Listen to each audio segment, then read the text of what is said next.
Hello and welcome back to another edition of Dark Cloud Cybersecurity. In this program today, we're going to take a look at yet another major data breach in Australia. This one today affecting possibly the Tasmanian government. So here's what we know so far, which is quite limited. 11 days ago, 11 days, and we've only just found out, 11 days ago, a major data breach happened at a company called Go Anywhere, which is a company that's used for file transfers. Now, one of the customers happens to be the Tasmanian government. Now, I would say this exact moment in time is we're unsure whether there has actually been a data breach. The Tasmanian government are aware that information has been accessed, but they don't know exactly what information is being accessed, or that's what they're telling us at the moment. But what we think is possible is that customer details or contractor or employee or teacher details have been accessed, and that would be names, addresses, including their bank details as well as also contract information.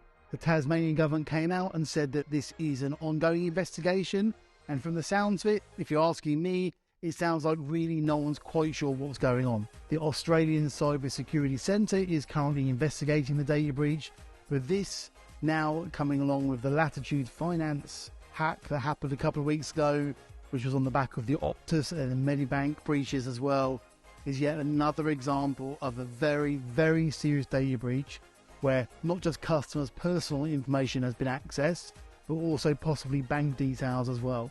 The most worrying thing is we don't ever seem to get information from the Australian government or for any of these companies or from the Australian Cybersecurity Centre as to what they're actually doing to reduce these cyber attacks.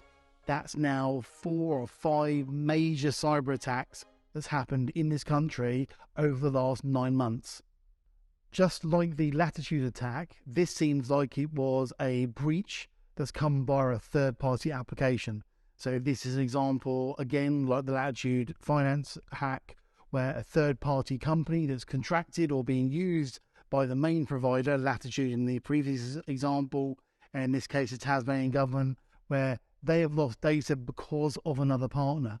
And as I said in my last video, that there needs to be rules or legislation or at least guidance in place if large companies, and certainly financial institutions or any company that's holding customer financial data or driving licenses or passports, any critical identity information, they need to make sure that not only their own cybersecurity policies are up to date and are stringent, but also any of the companies that they are using, any apps that they're using, any third-party database providers, any file transfer providers they're using.